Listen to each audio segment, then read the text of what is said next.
Now, let's move on to what we really want to talk about. A show that Jeff Keighley is on record telling me in a Starbucks bathroom that if they had just given him one trailer, it would have brought the score of his show up. Because, my God, was Xbox packing some motherfucking heat at their showcase. My goodness. It's one of these trailers at Summer Games Fest would have brought that up a couple of points, I reckon. You know what I mean? Like, just one. But Xbox is like, not this time. Not this time, mate. We gave you the mini fridge reveal. That's all you're getting until the next one. I'm trying to scratch my head. Like, usually after an Xbox showcase, you can think, oh, there's some slow moments, there's this and that. If there was a slow moment in this showcase, thank fuck, because that was a chance to check Twitter or take a leak. You know what I mean? Like, yeah. I don't know what it was, but thankfully it was there. Mate, like I will tell you the slow moments. There's two of them, and I'll tell you where they are. And they are not, like, they're only slow because I'm trying to catch my breath from the last few.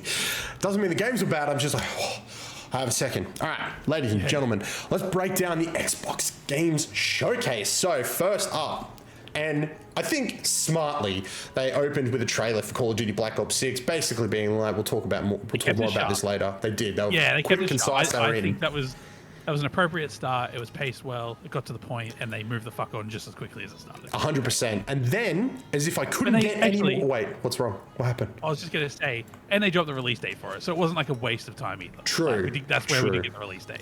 That is I think true. Phil even said it himself. Very true.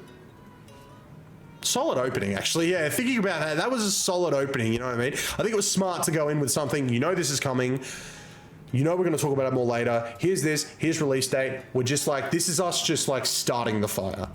And then, mate, as if I couldn't get any more erect, we got to look at Doom, the motherfucking Dark Ages. Holy shit. Honestly, my brain probably would have exploded if this was the first thing we seen. So thank Christ we had an appetizer before the main.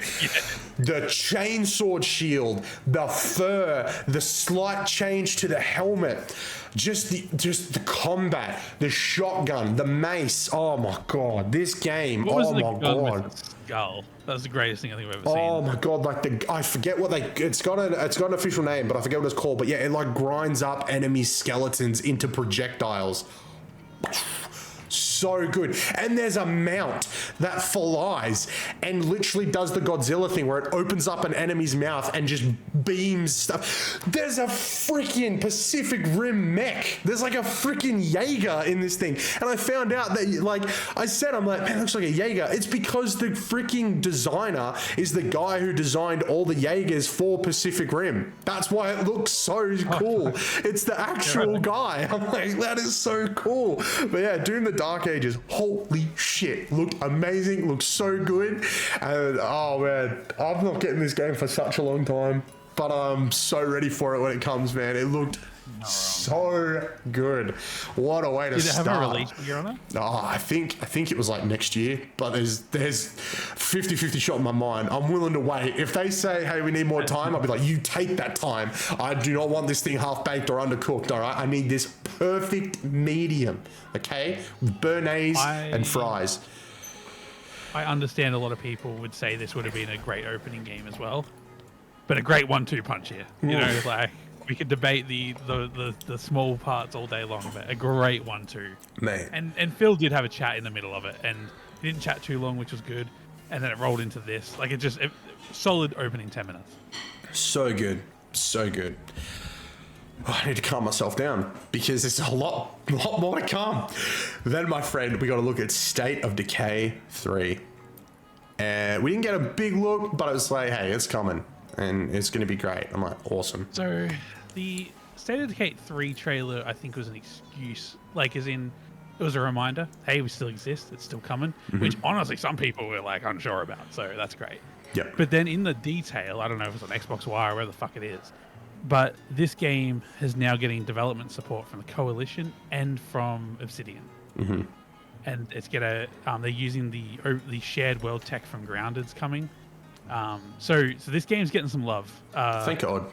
I feel like maybe the rumors of the troubled development are true, but I think we're back on track. Yeah. And I think when we talk about State of Decay 3, we should think of this as the start.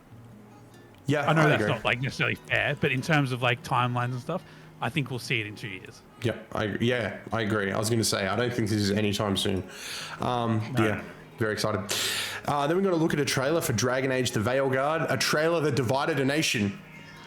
Half the people hate it, half the people are excited for it. I still haven't even watched the gameplay. Might do a reaction to that for the channel this week. But yeah, there's like half an hour's worth of gameplay out there. I watch it. Okay. I think, here's my personal opinion. I do not think I like the art style, maybe, because I've seen a lot of shots online of like, here's what this race used to look like and here's what they look like now. And I can't argue. They Fortnited the fuck out of some of these guys.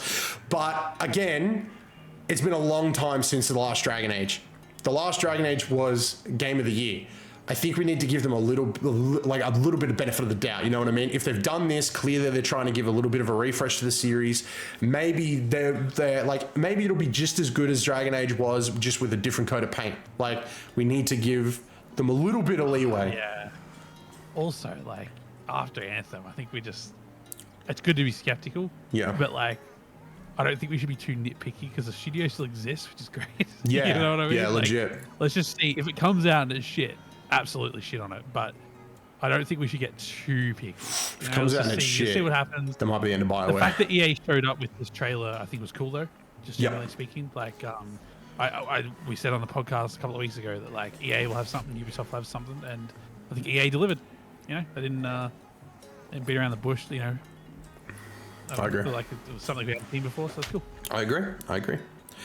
After that, we've got to look at a couple of DLCs. We've got to look at some Fallout 76 DLC, which I feel like with the success of the Fallout show, it was bound to happen. You'll be able to play as a ghoul very, very soon. Yeah, decent DLC announcement, to be fair. Yeah, and then Starfield, Shattered Space. Looks like they've basically gone, all right, what can we add to this world that isn't there already? Let's give it a horror vibe.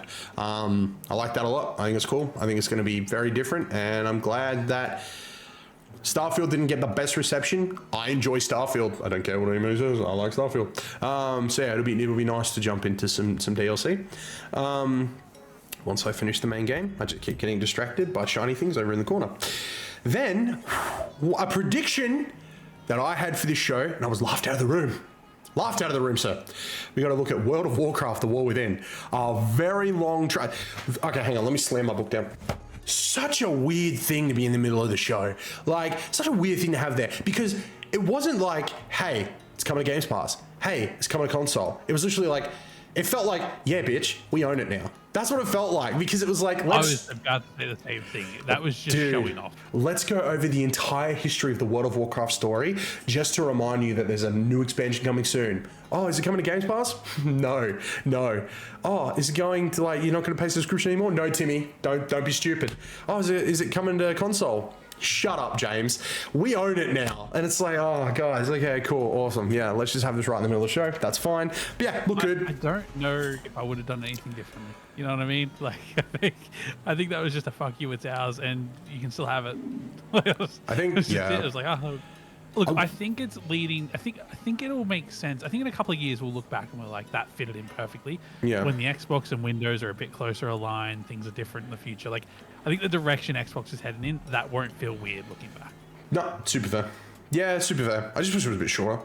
But no, very good. Also, like, Activision doesn't really do much. Like, where else the fuck would you put a World of Warcraft announcement? Like on Twitter? Yeah, fair. You know, yeah, that's fair. I guess you may as well put it at the showcase. Then we got to look at a world premiere. I think this was our third world premiere, maybe. A really cool world premiere. We got to look at Claire Obscure Expedition 33. Holy crap! A Persona. I just look at it and I see Persona, but like a realistic style Persona. Looks really cool. From what I can glean, it's like there's some overarching baddie that when they painted the numbers, once you reach that age, you die. So if you reach the age of 33, you basically cease to exist. So this group of adolescent people, are like, out there to stop this crazy woman. I'm hoping, okay, this is gonna sound crazy, but I'm hoping that like there's like a story element to the game. You know, you can go through, you can play. But what I would love is a mode that's just called like mode 33, and the characters like will age in the game, and your objective is to beat the game before they reach the age of 33. That could be super cool. Oh yeah. Will they do it? I don't know. Do they want that idea? Absolutely. Pay me. you can have it. But yeah, no, I thought it looked freaking cool. Love the menu, love the interface, love the moment-to-moment action, love the trailer, perfect length, gave me everything I needed to get me excited for it. But yeah, Expedition 33 looked sick. Looks sick. That was a nice little surprise as well. You know, that was tucked away in there. People are very excited. I agree. After that, we got a game that I didn't think would be there. We got gameplay for South of Midnight. What a gorgeous game. What an absolute feast for the eyes. Just beautiful, from just the characters, the interactions, the world, the music, the way the music hits a crescendo when like there's something happening on screen. I don't know if that's a demo thing, but just the way the music blended into the moment-to-moment action was just peak video games. It was very nice. Laugh, but I hope that's the whole game. I hope that's representative of the game. I really Me do. too. Great segment, trailer, video, gameplay, So whatever good. the fuck it was. Beautiful. Game looks fun. Game So looks good. great. And I hope Compulsion have a win here. I really do. They need it.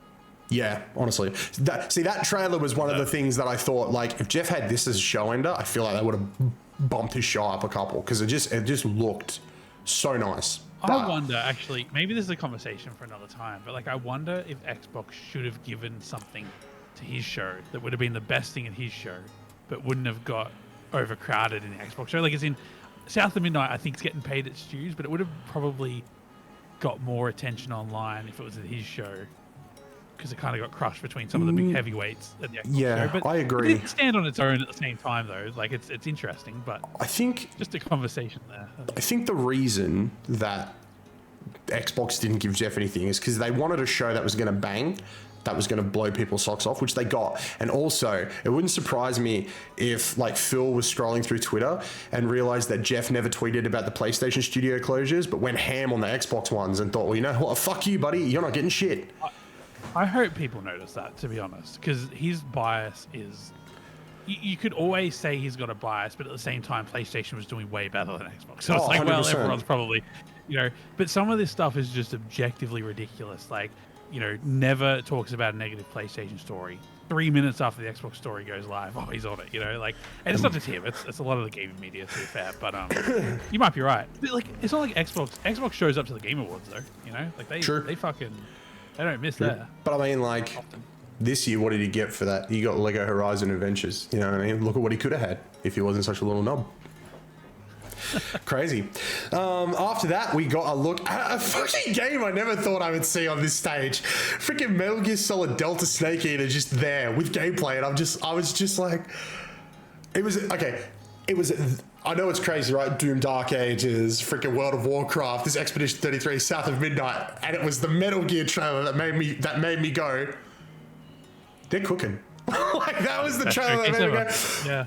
oh, that was that bit right there. I'm like, what else have they got? How is this not a show ender? How is this not a mic drop? Like, that, to me, that, like, people just, when you think Metal Gear, you think PlayStation. So the fact that this was on Xbox's stage, and it's like, Well, it's kind of funny that mental. there was no reveal. There was no date, no year, nothing. It was just like, yeah, like there was a reveal of the gameplay and whatever, but it was like, the reveal really was just either confirming or updating or reminding that it's coming to Xbox. You know, like, it's just, that was it. And that was enough. it was crazy. Oh, so good. After that, we got to look at Sea of Thieves Season 13. It looked great. We're jumping into Sea of Thieves very soon. If you guys want to see that, make sure to head over to the Twitch. Follow there. It's going to be a great time. Excited. Getting a pirate hat. Sea of Thieves, this is probably another good podcast conversation, but like, it has to be one of the best live service games ever made. Like, I don't know if it's the most successful in terms of player numbers, but just in terms of like regular content updates and improvements and et cetera, I can't help but feel like it's just one of the heavies, you know? I agree. And I don't think it gets the respect it deserves. It probably will now that it's on PlayStation, though, to be fair. I think once it gets the One Piece update, it will go down in gaming history as one of the greatest games of all time. Oh, they need like, just bring Black Flag into it and stuff as well. You know what I mean? Like, just become the Super Smash Brothers of the pirate world. You know? Like, Oh my just God. go at it. That would be, oh my God, that would be crazy. That would be so cool. Oh, after that we You got know, to look. it's Yeah, sorry, just to jump you in. good? You know, it was the most sold game on PlayStation last month. I did see that. That made me laugh so hard. That made me laugh so fucking hard. Ah, good for Sea of Thieves. Like, They probably haven't totally sold a copy in deserved. years on Xbox. Oh yeah, dude. No, totally deserved. After that, we got to look at Flintlock, The Siege of Dawn.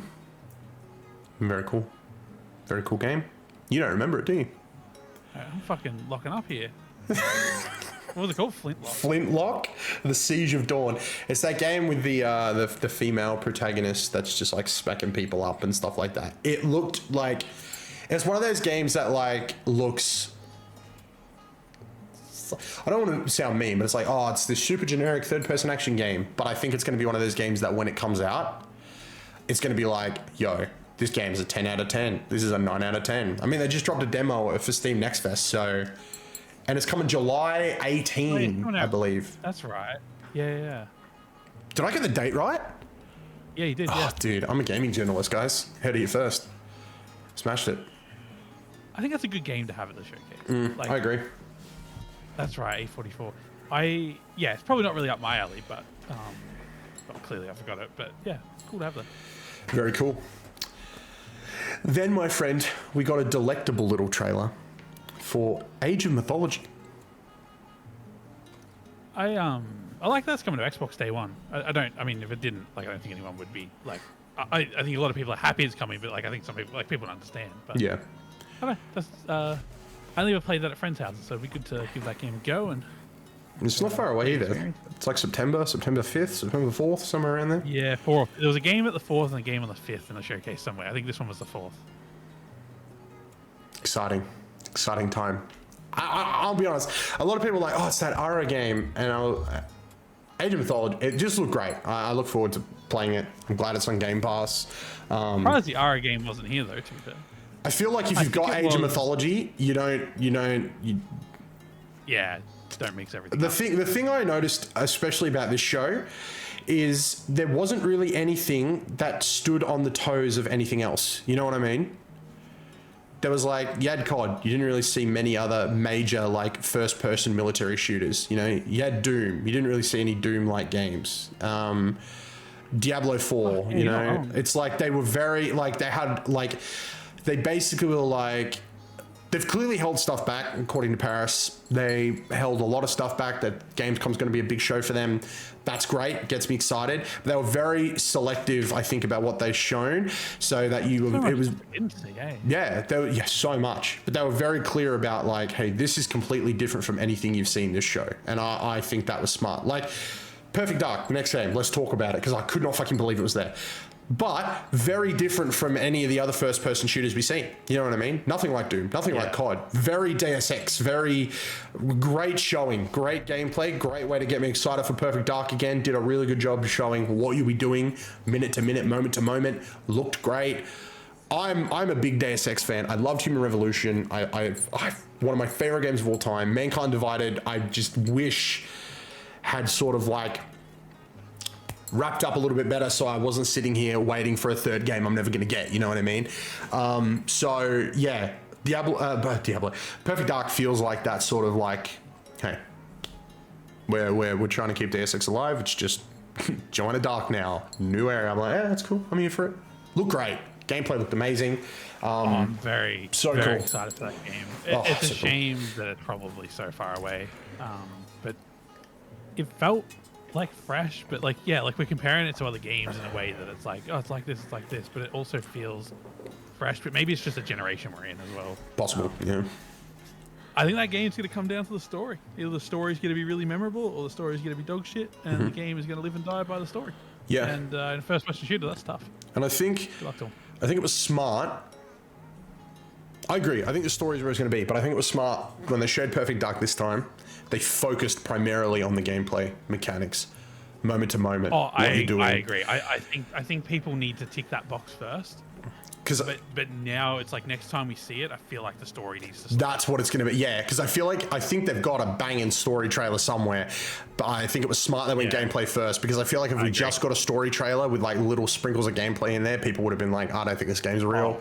So they did a really good job. A really good job of being like, we need to show people what it is. It is what it is, and then we can focus on building people up to the story, which is basically which we'll talk about later, which is basically what Avowed did. Like, we finally have an idea of what the story is going to be for Avowed, but we'd seen gameplay mechanics long before we got this story trailer. So I think we have a better understanding now of exactly our objective in that game. Just like I think when we see Perfect Dark again, we will have a better understanding of exactly what our objective is in that game. So yeah, very good. Really good. Then the booty came out. And then we got a look at Diablo 4 Vessel of Hatred. That trailer makes me feel so uncomfortable. So uncomfortable. Yeah. It was such an uncomfortable trailer. Like Great it's trailer. a high quality trailer. Yeah. I didn't like it. I didn't like when body parts were being pulled apart and they were screaming and there were people licking each other, and then the guy behind he was just rowing the boat, man. He didn't make it. He did nothing wrong. No, yeah. It's like the trailer's finally like, oh, we can relax. And then like, oh, mate's got a tree-looking thing through it. Yeah, poor bastard. Then we got a look. Holy crap. Then, my friend, we got a look at a game where I was like, oh, we must be wrapping up the show, because we got to look at Fable.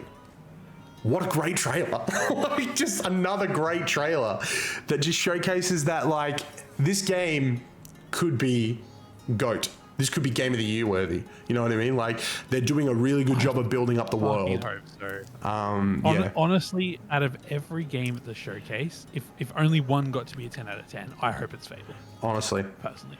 I hope Fable is the game. Sorry, go on. I was going to say there's other contenders, but yeah, I want it to be Fable.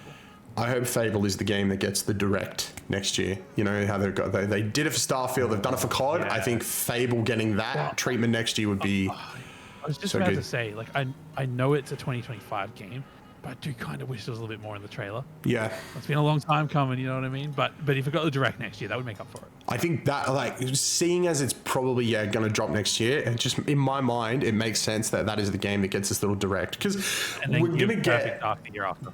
Dude, 100%. Perfect Dark the year after, or Gears. Because I think Gears will need that sort of like, hey, we're reintroducing a whole bunch of people and also introducing a ton of new people to Gears of War. Because it's been some time. But not only that, I think... Maybe give them both it, you know? Yeah, we'll get to Gears. I have thoughts. But yeah, I was like, oh, we're peaking. So we got to look at Fable. Looks great. New character announced. Humphrey. Love him. I took the piss out of him at the start of the trailer. But then we got a proper look at Humphrey and I'm like, this guy, he fucks. But also, I think it's giving us a bit more of an insight into what the story is going to be, because basically the trailer was Humphrey talking about, oh, I knew a girl once, and you're thinking it's the player character the whole time, but then very abruptly at the end, it's like the player character's like, Humphrey, she's back. And it's like, okay, so this hero, this fallen hero, is going to be the antagonist for the game, which I think is awesome. Like Marvel movies do it all the time. You know what I mean? Who's the best adversary for Iron Man? Another Iron Man. Who's the best adversary for this hero? Another hero, a fallen hero. And I think that's going to work so well for Fable. You know what I mean? Like, oh. And a retired hero. Like, yeah. It's so good. I feel like people looking at that like, yeah, it looked great. But I think we got a lot more from that trailer if you just like dive into it and like dissect passages, lines, what we're seeing. I think, it looks great. Then we got to look at a game that I groaned about. I thought, gotta be one stinker in here. And then something happened that made me go, hold the phone. We got to look at Fragpunk. Holy shit, dude. I was like, a generic first-person shooter.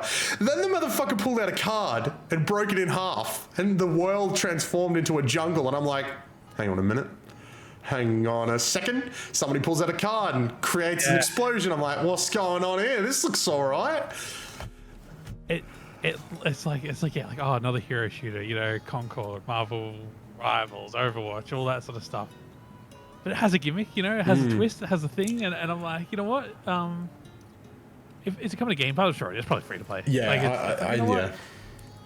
And I think it was on Kind of Funny. I think it was Andy had said that he's played it and like similar stuff. Like, oh yeah, no, it goes alright. Like I think he was going into it thinking the same thing, like, oh yeah, fuck you. Yeah, Honestly, I'm at this game fest, might as well play this game type thing. But yeah, apparently it's alright. So I've watched so many previews on it because I was like, oh, I don't know if I can commit myself to another first-person shooter. I watched some of these previews, and everybody starts out with like, when I seen this game, I thought, there's no way. Then I played it. I'm like, oh, maybe I can give it a month. that's a compliment. Yeah, legit. I think Concord looks a lot better. Like when you watch the cinematics of the game, it's like, oh my god, as generic as this looks, it's a triple A, et cetera, et cetera. When I looked at this, I was the opposite. I was like, oh, like, what's going on here? Like skip sort of thing. But I'm way more excited about this game. It's interesting you bring up Concord because after the Xbox showcase, they dropped an extended reveal trailer, which basically has like a story cutscene before it transitions into the gameplay, and it's pretty good. It's pretty good. Like it was actually very interesting, and the characters, like their interactions with each other, seem great. It's like an 8-minute long trailer, and it's really good. And I was like shocked. Okay. Before you said that, I was gonna say this seems more gameplay. Concord seems more story, but hey, this might have it all. Mate, I hope I don't know. I'm not saying it's gonna be better than Concord. I'm not trying to start that conversation. I'm just saying that like when I saw it, I yawned, and now I'm sort of like, I feel like it's got just as any chance of being the next hero arena shooter. Yeah, Fragpunk was that game where I'm like, oh, I might get up and go to the bathroom. Wait, what is that card doing? And I sat back down, sort of thing. There was some good cards, the head enlargement, all that sort of stuff, but it was specifically the one that spawned a jungle. That was the moment where it had my undivided attention. That's what I was like, ooh. Like, I wonder what other, like, arena sort of modify. Oh, man, I'm excited to see more. We're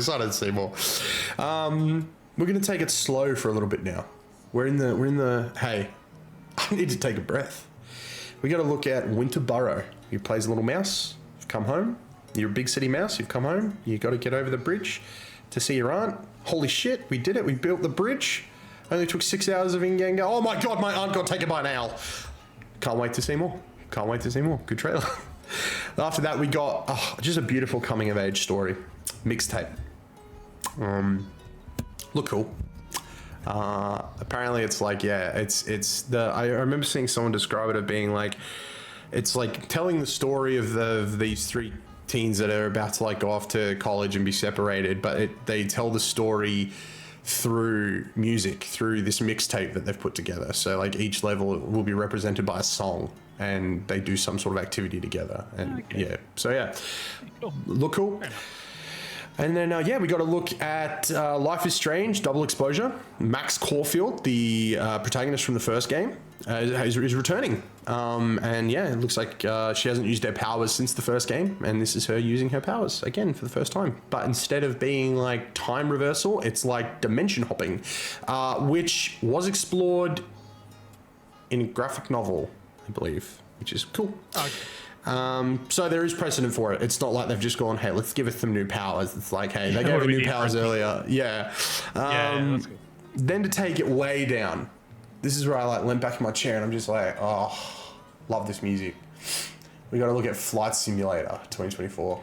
Oh, look at all these jobs. Oh, that guy's saving people. Oh, that guy's putting out fires. It just has to be there because it probably costs $40 million to make every year.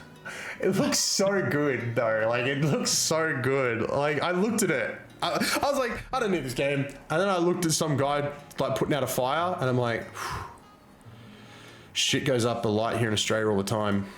If they need me, I need to know how to fly this freaking holiday. I need to know how to fly this helicopter. It looks great. It looks really cool. I'm glad they're trying to innovate, I'm glad they're trying to make it better. I'm glad it's on Xbox, I think it's, what, it doesn't look as good, but if you ever just need to have a fucking fix, playing that on xCloud is the way to go. True, yeah. It's a 200 gig game.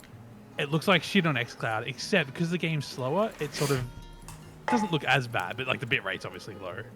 So if you're there for the graphics, you got to install it. But if you're just there to get it out of your fucking system, xCloud. Yeah, I like it. Okay, now we're getting back up again. We're sprinting because we got to look. We got a story bit for Indiana Jones and the Great Circle. It was great. It felt like it was straight out of an Indiana Jones movie. I thought it was really funny. The German guy making fun of American cartoons and being like, ha ha ha ha ha, and Indy just being like, he's like, okay. And then there was like, I don't know, it was weird. It's like, it felt like I was watching an indie movie, which is kind of like what you want from an Indiana Jones game. I think it was just reminding us of the tone, and B, like, yeah, this feels like the movies. Like, I think that's all it needed to remind us, you know? I was like, this feels like the movie when they were fighting and the crate slides down and then they like look at the crate and then they look at each other and they back away and it slides and they smile and then they start punching each other again. I thought, it's peak indie humor. It's so good. So I'm very excited for Great Circle. And again, like I saw a lot of people complaining like, oh man, if only it wasn't first person. I'm like, yeah, I mean, it's different though, isn't it? You know what I mean? Like, just enjoy that it's different. Just enjoy. They probably went like, hey, let's do it in first person because Tomb Raider and Uncharted exist, right? And they exist because of us. Tomb Raider. This is the thing, right? No one's comparing it to Tomb Raider or Uncharted. Everyone's comparing it to the fucking Indiana Jones movies. Couldn't have a better story for them if you tried. Mm-hmm. Like, I don't necessarily disagree. If it was third person, I wouldn't be complaining. But it is different, and I think it's on Game Pass. Most of us are already subscribed for watching the Xbox showcase. Let's just give it a go. If it's shit, we'll say so afterwards. Honestly, I think supporting this game, right, getting traction behind it, leads Disney to go, we need more Indiana Jones games. You'll get your third-person game. Just support it if it's good. Don't walk away because, it's first-person, I don't want it. If it's a good first-person indie story adventure, support it. You'll eventually get the game that you want. Support is everything. And I mean, you know, they've done things like it goes third person perspective at certain moments just to make sure like they tick some of those boxes. It's cool. Anyway, I'm excited. I need to probably do some Indiana Jones rewatching before the game comes out though. Mate, bloody keen. Then we got to look at Wu Chang, Fallen Feathers. Look good. Look like another like Souls type game. Look cool. Then we got a story trailer for Avowed. Looks like the world is becoming consumed by some sort of poison or corruption, and it is up to you, the player character, to fight back against that corruption. Sort of explains the key art now with the skeleton that's been infected, you know. Still, if the game turns out to be bad, I agree with everybody. The key art, best key art. It's my background on Xbox. That's my Xbox background. Is that key art? Well. It's freaking amazing and it looks gorgeous. Like, oh my god. It's gorgeous. I just worry purely because of their own marketing, really, that people are like gonna think this game is something it's not. Yeah. But that's, I don't know. I think they got more time to set the narrative straight, so we'll see how they go. Yeah, 100%. I think it's gonna be a fine game. Might not be my sort of cup of tea, but looks cool. I think you'll get a good... This is the thing. Even if it's not your cup of tea, I feel like thanks to Game Pass, you'll get a good solid like 4 hours out of it. And I think if you enjoy it, you'll keep going. If not, you can drop out. Game Pass is great for that. Yeah, no, 1000%. Mate, after that, it was time for me to have a little sippy sip of a drink because we got to look at Atomfall, which is some sort of like post-World War... I can't remember if it was like World War I, World War II, a game set in Britain that like is basically doing like an alternate universe sort of thing where it's apparently a bit of it is based off like a book that came out that's sort of like based off this sort of story. So yeah, I'll look, it was CG, but it was like, it wasn't really CG, it was like in-engine stuff, but there was no real like, there wasn't a lot of gameplay that sort of indicated what you'd be doing. I think they're going for a sort of like, I looked at it and I'm like, cool. This is British Metro. Like, that's the vibe I got. Like, we're doing like a Metro game, but it's like Britain and the world hasn't blown itself up yet. So I'm keen to see what they do with it.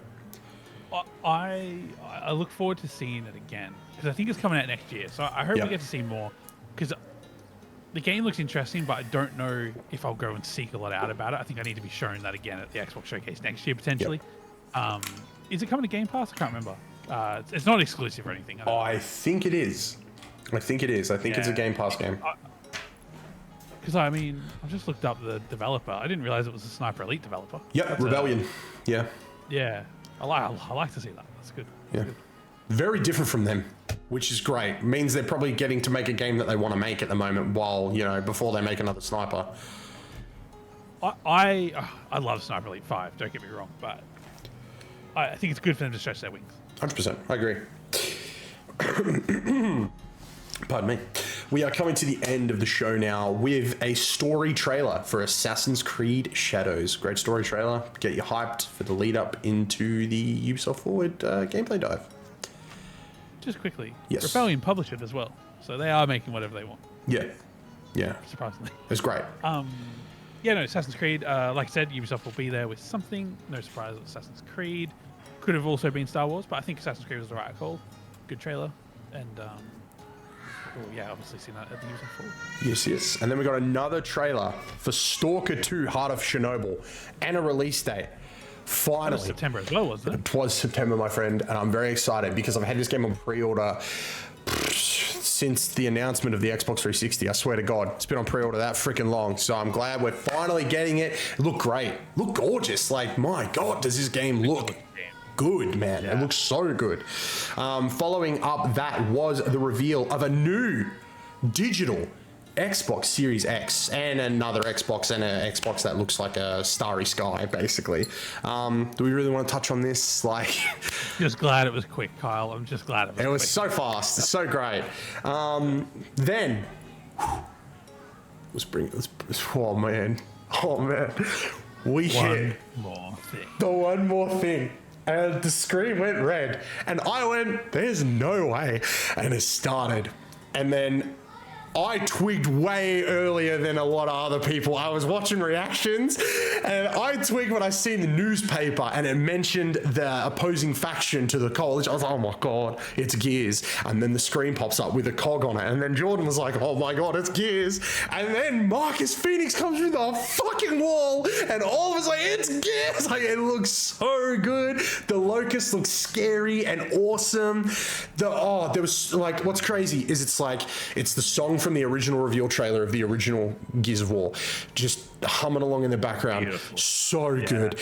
A trailer that explains so much before the name drop even happens, right? We've got young Marcus, you know what I mean? We have the Retro Lancer, which means we're not even at a point where we have the Lancer we know and love, the Chainsaw Lancer. We're still dealing with the Retro Lancer with a bayonet at the end of it. That's like, that means we're super early in the timeline. We have a Locust that is fucking terrifyingly strong, which means Marcus has never fought one of these guys before, because by the time we get to Gears of War 3, he's eating these motherfuckers for breakfast. Like, he's destroying these guys. So clearly this is a new enemy he's never really experienced before. He's getting tossed around, he's getting thrown. He throws a television at this guy's head. Suddenly the floor breaks away. Oh my God, an emergence hole.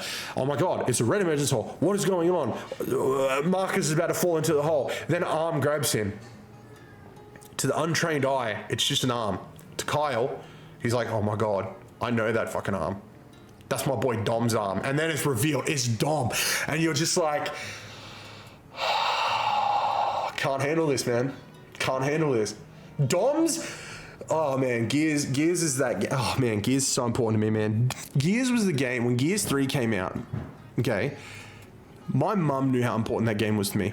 Because when I played Gears 3 and Dom dies, I got the next day off school. It affected me that hard. I didn't have to go to school the next day because I was like, so to see my boys back at it again with the Retro Lancer, you know what I mean?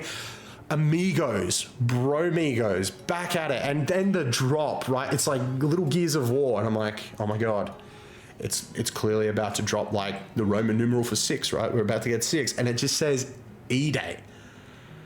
I'm just, Emergence Day, like, oh my God, this is the prequel to end all prequels.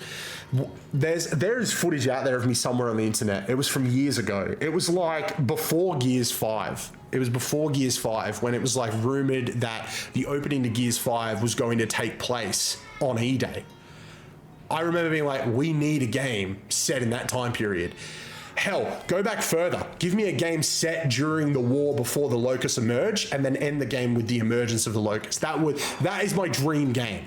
Like just like the citizens of Sarah fighting citizens of Sarah. That's the planet, by the way, people who don't know Gears, because it's been a long time since we've got good Gears stuff. Give me that. You know, that would be great. And then like have the final level be this hard fucking fight on E-Day. But no, we are getting the E-Day game. Like it's still... Oh man, I'm just so excited. I can't explain my excitement to people. Like there are a couple of games out there that will always get me like super hyped. You know what I mean? Like an Assassin's Creed, I'll jump into every single time. Have they kicked me in the balls? Yeah, they have. They really have. You know what I mean? Like I'll jump into a COD. But there are like few games that get me more excited than like life itself, and Gears of War is one of those games. Like Gears of War and Halo and Assassin's Creed growing up were my shit. Like I read every book. You know what I mean? I watched every YouTube video I could find. So the fact that we're like Gears looks like it's back. Like it's back. And we're going back. Perfect. Going back in time was the best call they could have made. They've already said they're not abandoning the Gears 5 storyline, but I think the smart thing is going back, introducing people to what made Gears, the guys, the war against the Locust, I think will be a perfect refresher before we go back and completely destroy the story with whatever Gears 6 is. I don't hate 4 and 5. I actually think 4 is great. People really like. I don't like 4, but I think after the original trilogy, which in my mind I consider a masterpiece. A masterpiece. I think Gears 1, 2, and 3 blend together so well and are so good.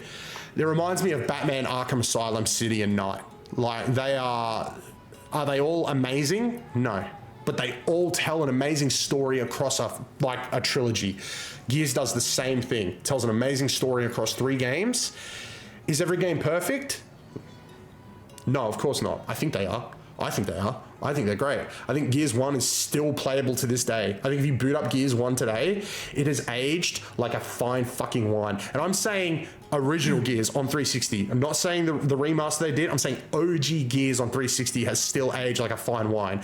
I would also suggest you just play the remaster, to be honest. That's one I've installed.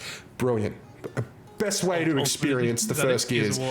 Yeah, that is the best way to experience Gears 1 now. But what I'm saying is if you play the original on 360, it plays the exact same way. It has aged perfectly. Oh, yeah. It's great.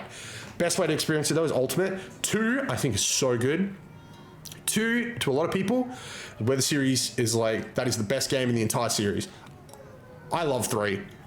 3 does something that so many third parts in trilogies fail to do. It ends the story and it shows respect and ends everyone's story so respectfully. Like it shows respect to every single character in the game, whether they've been there since the first or even were introduced in the third. Everybody gets a really good ending.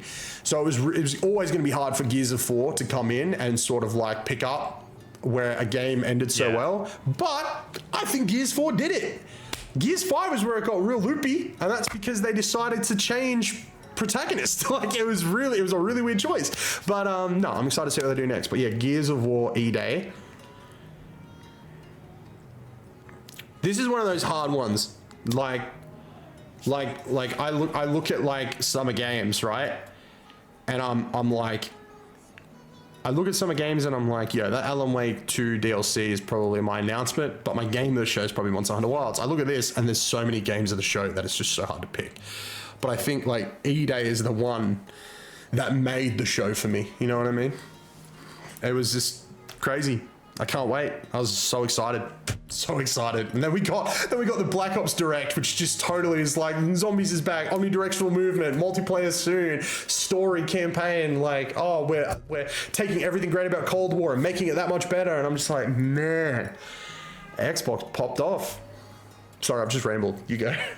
They fucking did. I don't think we really need to cover Black Ops 6. Read Jake's coverage on Press Start if you need a bit more in detail. But great article. I think this show didn't have a few things. You know what I mean? Like Halo wasn't there, Minecraft wasn't there. Like there was the fact that the show was this of high quality and was missing some of the pillars that you would expect at a top tier Xbox show is. It finally feels like after 74 years that this shit's starting to fucking align. They've still got to release some good games. I'm not sitting here pretending like that hasn't happened yet. Like it has happened yet, but like it just... there is a bit of momentum here. I trust Xbox will fuck it up about October, but Fair. But you know, there was all these rumors about a handheld console. Didn't get none of that. There's been lots of. I mean, that's the thing. If I think back over the last 10 years of Xbox, some of their best shows have been amazing because at the end they drop like a hardware announcement, or they drop some platform thing. You know, backwards compatibility. Backwards compatibility is one of the best things I've ever done. Don't get me wrong, but it was a platform announcement, not a game announcement. Yep. And this show did have a platform announcement. They got the digital Xbox Series X that just looks like shit. So you know, whatever. The fact that the show didn't require nothing platform related, like, it was a banging show. 10 out of 10. Honestly, no notes. Pacing was good. Set design was good. You know, all that sort of shit. Trailers were good. Enough gameplay. Maybe a little light in release dates, but these days I feel like giving yourself a release date's like locking your feet together. You know what I mean? I kind of get it. I think, yeah, like I said, if you know, maybe there was something Halo to show, that would have probably, you know, set me alight a bit more. But yeah, Trustful 343 does be ready. Fucking banging show. I don't even know what my highlight was, to be honest. Like, as in, like, as much as the Fable trailer was the greatest thing ever, it didn't like up the ante from the last trailer, because the last trailer was so amazing as well. You know what I mean? Like, it just, like, I think when it flashed up 2025, as much as that's a long wait, I'm like, all right, the wait starts now. You know, like, this is the countdown's on. So I don't know what my highlight was. The low light was like, that's what I mean. The couple of times where I got to have a breath were lovely because I needed a fucking drink or whatever. You know what I mean? Like, I don't know, man. I like this showcase, and I hope this now sets the status quo for them. Oh, me too. No, I mean, I hope they're at Gamescom. I hope they're at Game Awards, sure, whatever. But the developer direct in January and the show at this scale in July, that's enough to carry them all year. As long as they don't step on a rake, they don't have to do much to keep this happy. You know, just don't fuck it up now. Yeah, honestly. If you announce one thing at Gamescom that's amazing, you know, announce a new fucking I don't know what, but like, what's the fucking example of something that wasn't there? I can't even think right now. But if they announce a handheld at Gamescom, you know, they just got to announce one thing, then move on to the next show. Like, don't linger, because 5 or 6 years ago that was the problem. They would have their E3 showcase, which was fine, and then they would do like an hour and a half show at Gamescom. Like, you don't have an hour and a half of stuff to show. You know, like, so I just think this show was so good, but I'm like, oh, what are they going to do to fuck it up? I hope they just do less, honestly. Less is more at the moment now. Now that you've done this, show us more South of Midnight if you have to do something, I guess. Yeah, okay. Yum said 10 out of 10. I don't give, like, I don't give 10 out of 10s out very often, but my goodness, it was so good from start to finish. 10 out of 10 for announcements, 10 out of 10 for pacing, 10 out of 10 for gears. Don't fuck it up. I'm pimping it. Don't screw it on me, man. 10 out of 10 value as well. Oh, sorry, I thought you were capping it there. No. Value. Like, the value of Game Pass has really gone up. Yeah, 100%. Oh, yeah, definitely. After that, yeah. 10 out of 10 for the little direct at the end. I enjoy that. Keep that coming. 10 out of 10 for Phil, who went on IGN and basically confirmed that a handheld exists without telling us a handheld exists. Good job, Phil. I love the question, like, would it be local compute or cloud? And he's like, let me word it this way. I like my ROG Ally that runs game locally. Yeah, dude, like, I love that, man. I'm like, you cheeky bastard, you cheeky motherfucker. So yeah, definitely going to be a handheld sometime in the future, which gets me excited, because hearing that, it's like, well, Sony's got to be working on something. You know what I mean? Like, it's not often these two aren't working on very similar things. I think the only thing Sony's ever dropped that Xbox wasn't really fucking with was VR. Like, and kind of paid off only awkward for Xbox. It's only awkward because Xbox announced they were working on VR. That's the awkward part. Yeah, dude. Handheld, man. Crazy. And then 10 out of 10 for putting Jordan to sleep during the Xbox Direct. If you guys haven't checked out our reactions to the Xbox Direct and you want to see Jordan fall asleep, go and check it out. It's freaking hilarious. I think we have to acknowledge it was about 4:30 in the morning. It was so early in the morning. But my God, I still laugh. I still laugh at my own face when I realized what was going on, because I heard a noise and then I randomly go, look over at the Discord and I see him glowing, but he's not saying anything. I'm like, he's fallen asleep. It was great. It was bloody great. Yeah, Xbox, 10 out of 10. Now,